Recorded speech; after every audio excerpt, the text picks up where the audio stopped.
கிறிஸ்துவில் பிரியமானவர்களே, ஆண்டவராகிய இயேசு கிறிஸ்துவின் நாமத்திலே உங்கள் யாவரையும் வாழ்த்தி ஆசீர்வதிக்கிறேன்.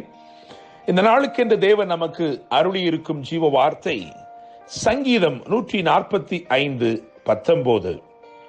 அவர் தமக்கு பயந்தவர்களுடைய விருப்பத்தின்படி செய்து அவர்கள் கூப்பிடுதலை கேட்டு அவர்களை ரட்சிக்கிறார் என கேட்கிற தேவனுடைய பிள்ளைகளே, இந்த சங்கீதத்தின் மேல் விலாசத்தை கவனிக்கும் பொழுது தாவீது பாடின ஸ்தோத்திர சங்கீதம் என்று எழுதியிருக்கிறது.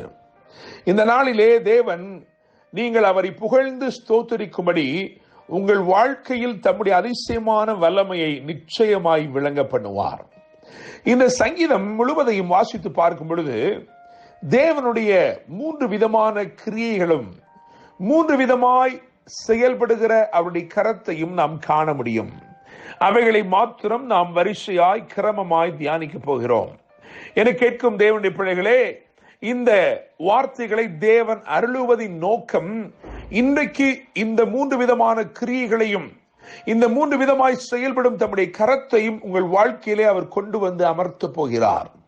நிச்சயமாய் அதிசயமானவைகளையும் அற்புதமானவைகளையும் ஆச்சரியமானவைகளையும் நீங்கள் காணும்படி செய்ய போகிறார். முதலாவது 3 விதமான கிரியைகளை நாம் தியானிப்போம். 5வது வசனத்தை கவனித்து பார்க்கும் பொழுது அங்கே உம்முடைய அதிசயமான கிரியை என்று எழுதியிருக்கிறது. இந்த 3 கிரியைகளையும் இஸ்ரவேலருடைய வாழ்க்கையோடு ஒப்பிட்டு பார்க்கலாம் என்று நான் நினைக்கிறேன். முதலாவதாக அதிசயமான கிரியைகள் என கேட்கிற தேவனுடைய பிள்ளைகளே, நம்முடைய தேவன் அதிசயமான கிரியைகளை செய்கிறவராயிருக்கிறார். யாத்திராகமத்தின் புஸ்தகம் 12ஆம் அதிகாரம் 35 மற்றும் 36 ஆகிய வசனங்களை கவனித்து பார்க்கும் பொழுது தேவனுடைய அதிசயமான கிரியைகள் எகிப்து தேசத்திலே வெளிப்பட்டது. இஸ்ரவேலர்கள் புறப்படும் நேரம் வந்தபோது ஆபிரகாமுக்கு ஆண்டவர் சொல்லி இருந்த வாக்குத்தத்தத்தை நிறைவேற்றும் பொருட்டு, அதாவது உன்னுடைய சந்ததி அடிமைப்பட்டிருப்பார்கள், ஆனால் அவர்கள் புறப்படும் போது வெறுமையாய் புறப்படுவதில்லை, மிகுந்த பொருளுடனே அவர்கள் புறப்படுவார்கள் என்று சொல்லியிருந்தார். அந்த வார்த்தையை நிறைவேற்றும் முகாந்தரமாய் தேவன் செய்த அதிசயமான கிரியைகள் எப்படி இருந்தது என்று சொன்னால், அவர்கள் எகிப்தியரை கேட்டார்கள். எகிப்தியரோ தங்கள் வெள்ளியுடைமைகளையும் பொன்னுடைமைகளையும் எடுத்து கொடுத்தார்கள், வஸ்திரங்களை எடுத்து கொடுத்தார்கள் என்று எழுதியிருக்கிறது. யார் கொடுக்கவே மாட்டார்களோ அவர்களை கொடுக்க வைத்தார். யார் கடின மனமுள்ளவர்களாய் இருந்தார்களோ, யார் இஸ்ரவேல் ஜனத்தை அடிமைகளாக எண்ணி பாவித்து நடத்தினார்களோ அவர்களே இப்பொழுது எல்லாவற்றையும் எடுத்து கொடுக்கிறார்கள். என கேட்கிற தேவனுடைய பிள்ளைகளே, ஆண்டவருடைய அதிசயமான கிரியைகள் உங்கள் வாழ்க்கையை வெளிப்படும் போது கடினமான இடத்தில் இருந்தும் உங்களுடைய தேவைகள் சந்திக்கப்படுவதை இந்த நாள் முழுவதிலும் நீங்கள் நிச்சயமாக காண்பீர்கள். 2வதாக 6ஆம் வசனத்தின்படி பயங்கரமான கிரியைகள், awesome works, அந்த பயங்கரமான என்று சொல்லப்பட்ட இடத்திலே ஆங்கிலத்திலே awesome, அதாவது நான் ஆச்சரியப்படும் தேவனுடைய கிரியை, பயங்கரமான கிரியை என்று இங்கே 2வதாய் சொல்லப்பட்டிருக்கிறது 6ஆம் வசனத்திலே. யாத்திராகமம் 14:21 வாசிக்கும் பொழுது செங்கடலிலே அந்த தேவனுடைய பயங்கரமான கிரியைகள் வெளிப்பட்டது. அந்த awesome work of God, it was revealed at the shore of Red Sea. என கேட்கும் தேவனுடைய பிள்ளைகளே, வசனம் அழகாய் சொல்லுகிறது, கர்த்தர் அந்த சமுத்திரத்தை ஒதுக்கினார், அது ஒதுங்கி வழி கொடுத்தது. அந்த வலிமை நிறைந்த திரண்ட தண்ணீர்களுள்ள சமுத்திரம் அது ஒதுங்கி வழி கொடுத்தது. தேவனுடைய பிள்ளைகளே, வறண்டு வழி கொடுத்தது என்று எழுதியிருக்கிறது. எனவே நான் நம்புகிறேன், விசுவாசிக்கிறேன், இன்றைக்கு கர்த்தருடைய பயங்கரமான கிரியைகள் உங்கள் வாழ்க்கையில் வெளிப்படுகிறது நிமித்தமாக உங்களுக்கு பாதைகள் உண்டாகிறது.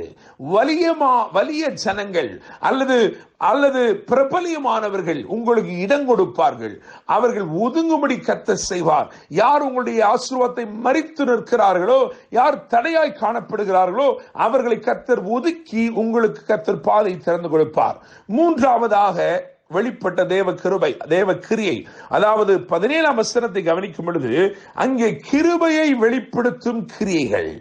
17ஆம் வசனத்திலே கிருபையை வெளிப்படுத்தும் கிரியைகள் என கேட்கிற தேவனுடைய பிள்ளைகளே, யாத்திராகமம் 33:16 கவனிக்கும் பொழுது அங்கே மோசே எப்படியாய் சொல்லுகிறான், எனக்கும் உம்முடைய ஜனத்துக்கும் உம்முடைய கண்களில் கிருபை கிடைத்தது என்பது எதினால் அறியப்படும்? நீர் எங்களோட வருவதனால் அல்லவா என்று சொல்லுகிறார். என கேட்கிற தேவனுடைய பிள்ளைகளே, அப்படியாக இன்றைக்கு கிருபையை வெளிப்படுத்தும் கிரியைகளை கர்த்தர் உங்களுக்காய் இன்றைக்கு காண்பிக்க போகிறார். அது நிமித்தமாக அவருடைய கிருபை நிமித்தம் அவர் உங்களோட வரப்போகிறார். அவர் உங்களுடைய வருவதனாலே நீங்கள் விசேஷம் பெற்ற ஜனமாய் காணப்பட போகிறீர்கள். 3 விதமான கிரியைகள். முதலாவதாக அதிசயமான கிரியை, இரண்டாவதாக பயங்கரமான கிரியை, மூன்றாவதாக நாம் இங்கே வாசித்திருக்கிறோம் கிருபையை வெளிப்படுத்தும் கிரியை. என கேட்கும் தேவனுடைய பிள்ளைகளே, அதோட கூட சேர்த்து 3 விதமாய் செயல்பட்ட கர்த்தருடைய கரத்தை தியானிக்கலாம். முதலாவதாக 14 வசனத்தை கவனிக்கும் பொழுது, இது தாங்கும் கையாக அல்லது தாங்கும் கரமாக இருக்கிறது.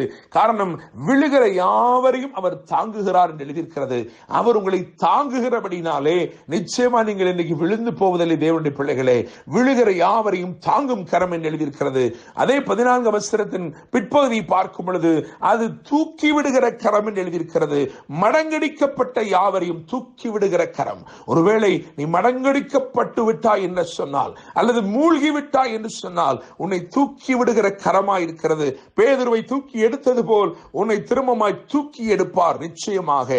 மூன்றாவதாக 15 மற்றும் 16 ஆகிய வசனங்களை வாசிக்கும் பொழுது, திருப்தியாக்கும்படி திறக்கப்படும் கரம். உங்களுக்காக உங்களை திருப்தி செய்யும்படி அவருடைய கரம் திறக்கப்படுகிறது. தாங்கும் கரம் என்று தியானித்திருக்கிறோம், தூக்கி விடுகிற கரம் என்று தியானித்திருக்கிறோம், திறக்கப்படும் கரம் என்று தியானித்திருக்கிறோம். என கேட்கும் தேவனுடைய பிள்ளைகளே, சங்கீதம் 145:19 அவர் தமக்கு பயந்தவர்களுடைய விருப்பத்தின்படி செய்து அவர்கள் கூப்பிடுதலை கேட்டு அவர்களை ரட்சிக்கிறார். இந்த நாள் கர்த்தர் உங்களை விருப்பத்தின்படி செய்கிற ஒரு நாள். இந்த நாள் உங்கள் கூப்பிடுதலை கேட்டு உங்களை ரட்சித்து உங்களை ஆசீர்வதித்து வாழ வைப்பாராக. என்று அன்புடன் pastor Daniel Moses. God bless you.